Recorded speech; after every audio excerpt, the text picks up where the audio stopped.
The village in it with a map and a plan. No place too tiny for this determined man.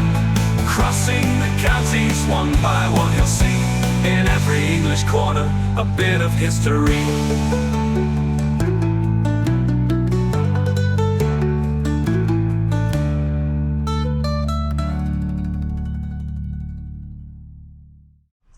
Welcome back to Harborough again, everybody. Now, yesterday I left you on a footpath as I was coming out of Claybrooke Magna. Well, today I'm still on that footpath and we're going to continue the walk through its little brother. If you watched yesterday's episode, you'll know what the name of this place is. If you didn't, welcome to Claybrooke Parva.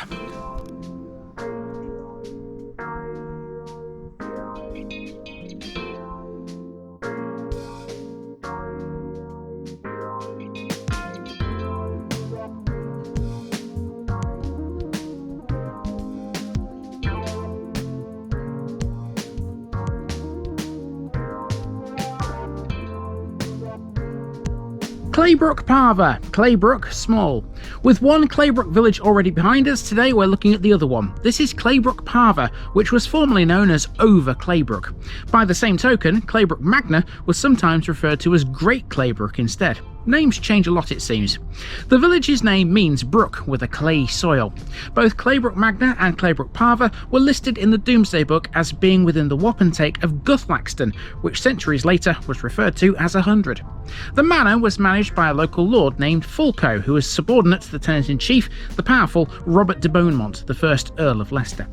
So today, this is a small settlement set within some flat agricultural countryside. The form of the village is a large tapering rectangle surrounded by roads and a track with houses on two of the sides. The core is a large square area of open land, unusual in this district. Within it is the church, a large building of red sandstone and granite. Many of the main dwellings here are colour washed and they range in shape and size, giving Claybrooke Parva a bit of a rural character. The standout property here is Claybrooke Hall, once run as a convalescent home attached to Leicester Royal Infirmary. Elsewhere, the village has a school, the only one between either of the two Claybrooke villages. The parish extends out to the west too, taking in part of the A5, the Roman, Watling Street. At the end of this episode, we'll get to see where that crosses the Foss Way. It's a hamlet called High Cross on the Warwickshire border. Let's go. Claybrooke Parva has always been the smaller of the two Claybrooke villages, hence the name Parva.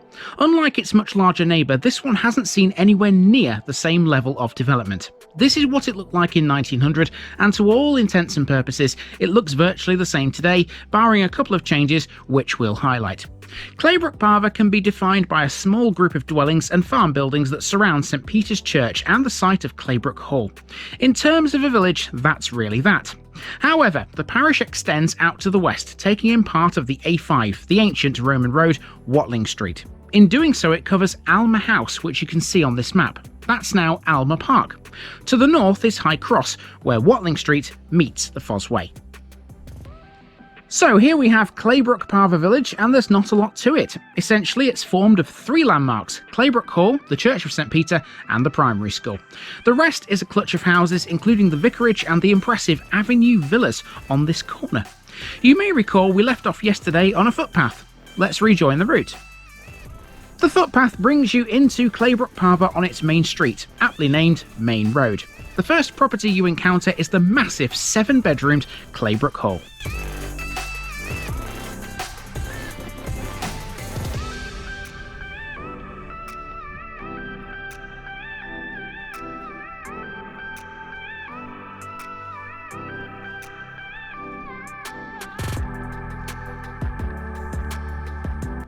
Approached via a private gated driveway, this is a magnificent Georgian building which is Grade 2 listed. It's a truly unique historic home. Claybrooke Hall was built in 1718 by Thomas Bird, a local landowner and justice of the peace. In 1765, it was sold to Clure Dicey as a gentleman's house. At the 1841 census, Thomas Edward and Anne Mary Dicey were living here with their 4 sons, including Albert, who was born in this building. Albert was a British jurist and constitutional theorist. He's most widely known as the author of An Introduction to the Study of the Law of the Constitution in 1885. He was a graduate of Balliol College, Oxford, and became a leading constitutional scholar of his day. It was he who popularised the phrase rule of law, although its use does go back to the 17th century. By the 1881 census, Mary Simpson, formerly of Oswald Kirk in Yorkshire, had taken over this hall, living here with her sisters Emma and Louise. Mary had worked with her father, the Reverend Francis Simpson, to improve the lot of the farm lads of Boynton and Carnaby near Bridlington.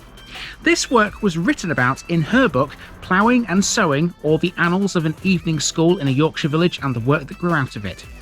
According to her obituary, her charitable work continued at Claybrooke Hall. This was to become a convalescent home in connection with Leicester Royal Infirmary. Claybrooke Hall was no Downton Abbey, but likely the same things that occurred there did here, just on a smaller scale of that depicted on the TV. It would have been full of young women, all kept busy with household chores. Tradespeople and craftsmen would have used the back door.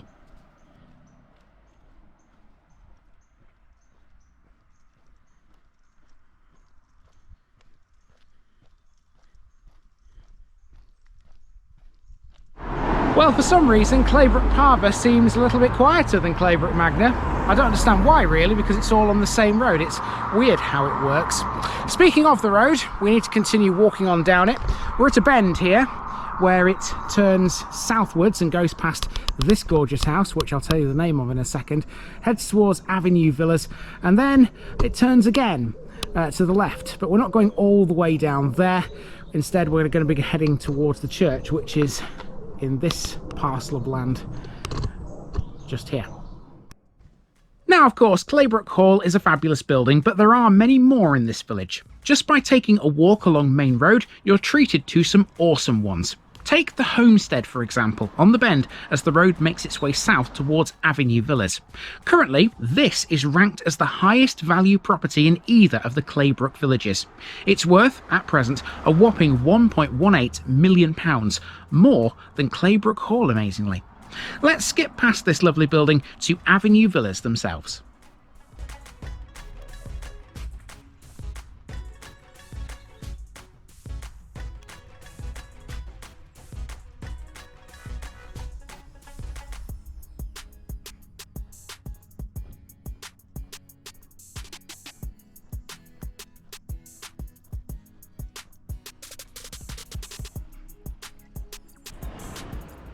Avenue Villas are two pairs of late 19th century dwellings, and it might just be my opinion, but I think these are the most charming houses in the whole village. Who needs Claybrooke Hall?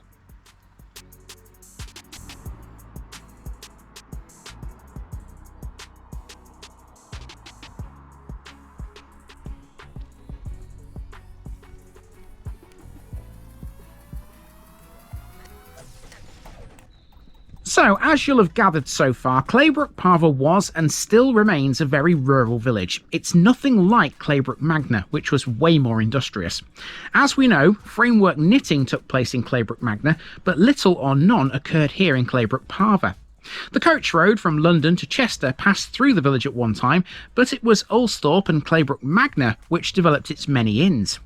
The role of Claybrooke Parva, then, was historically a religious one, and that brings us to the church, located right in the middle of the village.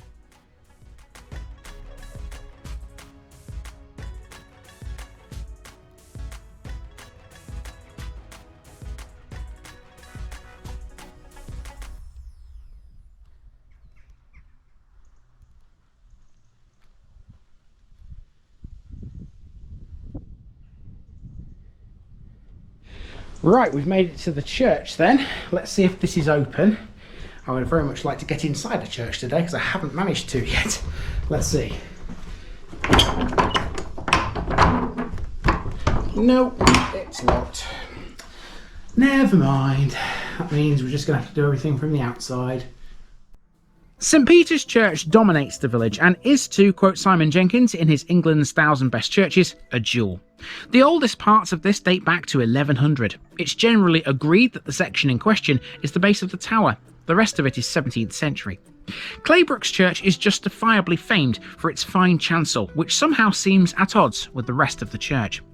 That part of the building is far grander than the rest, with its 3 large light windows with flowing tracery. There are remains of medieval glass in the windows.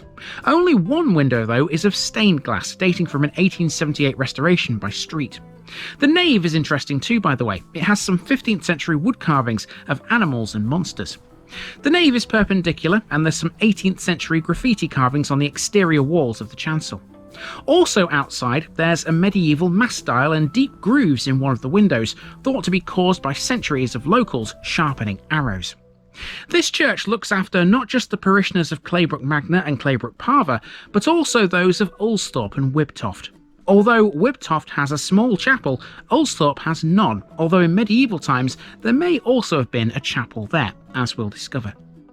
Incidentally, when the Romans vacated this area, the Saxons settled in Claybrooke Parva. There was an Anglo-Saxon manor here and a manor house to go with it. The moat that was once associated with that building still exists by the burial ground, and it's believed the foundations of St. Peter's, not visible to us, are also Saxon.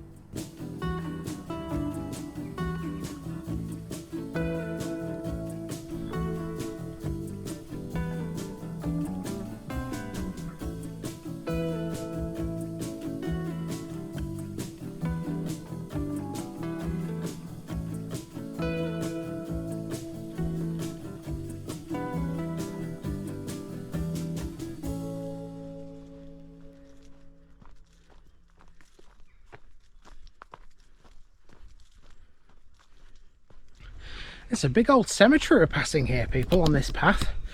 So if you walk literally past the church, the road ends and it turns into the path you've just seen, and then you have this cemetery on the left hand side. It's massive, it's absolutely huge. I can't even see the back of it, and I reckon there's still some space in here. So yeah, this is probably still very much used, I would say. Anyway, once you get to the cemetery here, the path carries on and runs back into another road. We have just one landmark left to see on the main walk, and that would be Claybrooke's School, which serves not just Claybrooke Parva, but also Claybrooke Magna and a few other places too. Our last job, before we start to make our way back towards Claybrooke Magna, is to see the primary school, the only one that the Claybrooke villages have. At the start of the 19th century, there were two charity schools for boys which served the villages. One was Mark Smith's charity school, dating from the 1660s. The other school was supported by an annual payment from the Corporation of Leicester via Alderman Newton's charity, which supported 25 boys. The payment was conditional upon Claybrooke Parish contributing something towards maintenance. This was achieved by combining the two schools. Now, the date of the merger is not entirely clear, but it may have been in 1813 or 14, because that's when the diocese provided the land for a brand new national school. By 1833, the new school was supported by the two endowments, and it contained 88 boys. The master's salary was augmented by a payment from the diocese of Claybrooke Hall.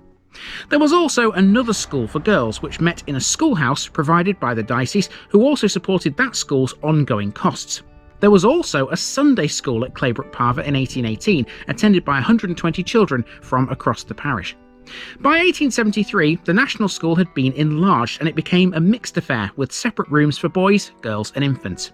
It has stood the test of time ever since, still serving the villages in the same way as it did in 1873. All that's changed really is the name. Today, it's simply known as Claybrooke Primary School.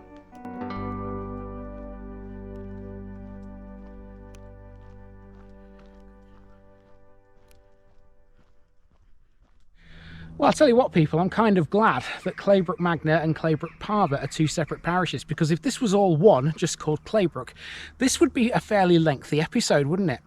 As it is, it's two separate ones, and we're almost at the end. Now, I've got one more job left to do on foot here, and that is to leave one of my cards on the parish notice board, which you can find close to the school. So let's do that now. Okay. Job done. Now I'm going to make my way back to the car, and to finish this episode off, we're heading to the Roman centre of Britain. Claybrooke Parva's boundaries cover this area to the west, bordering onto the Rugby district of Warwickshire. It takes in part of the A5, the Roman Watling Street. On this map you can see a property on the Leicestershire side called Alma House. Let's see what's become of that today, and then we'll go further up the A5 to a hamlet called High Cross. Alma Park is a business park and conference centre which occupies the site and grounds of another historic dwelling called Alma House, right next to the A5. Alma Park describes itself as being at the heart of the Midlands Motorway Golden Triangle, formed by the M1, the M6 and the M69. It has 20,000 square feet of unique office space split into many units containing a number of businesses. Being so close to a Roman road makes this place unusual. The fields surrounding Alma House frequently turn up ancient pottery, a collection of which is available for viewing on site. So you can perhaps think of this as a mini museum too.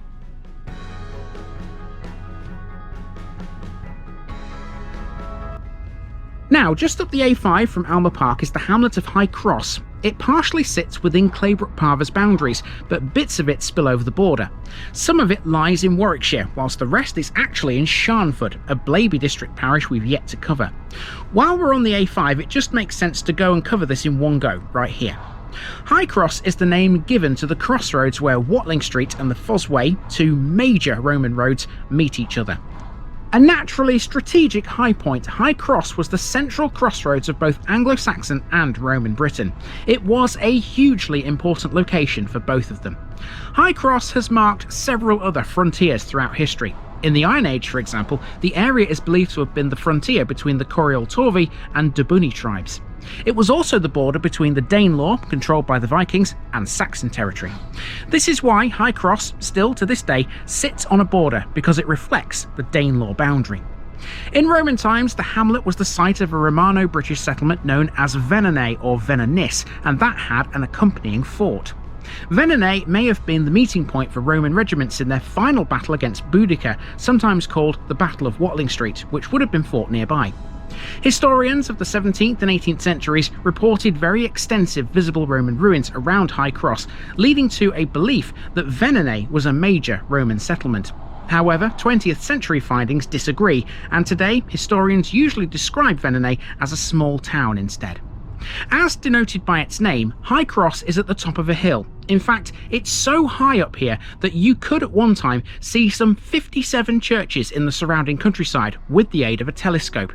The extensive area of relatively flat land on the Warwickshire side is often referred to by geographers as the High Cross Plateau.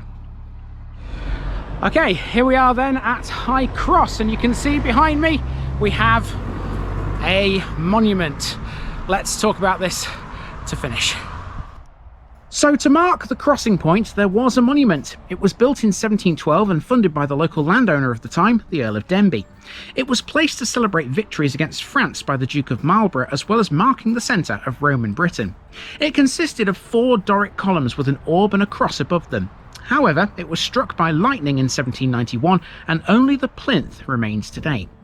The Doric columns would have featured various coats of arms, including those of the Lords of Warwickshire and Leicestershire and the Earl of Coventry, Lord Compton. The plinth remains Grade 2 listed, and you can still see the Latin inscriptions on its sides, the stone Tuscan pillars on its corners, and a large stone and brick platform on the top. One inscription on the monument reads, "If, traveller, you search for the footsteps of the ancient Romans, here you may behold them."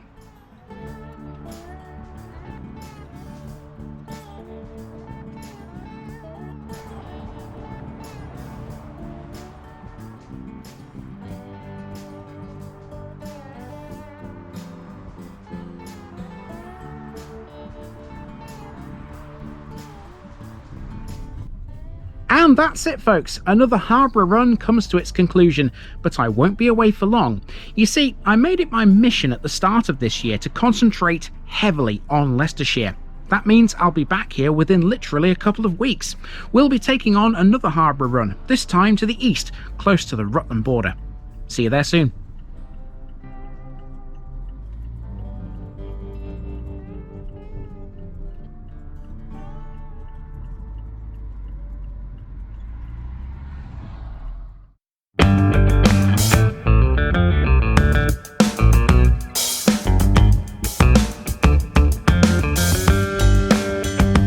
Now, just before I go, remember, this video is part of a huge project to visit every civil parish in England.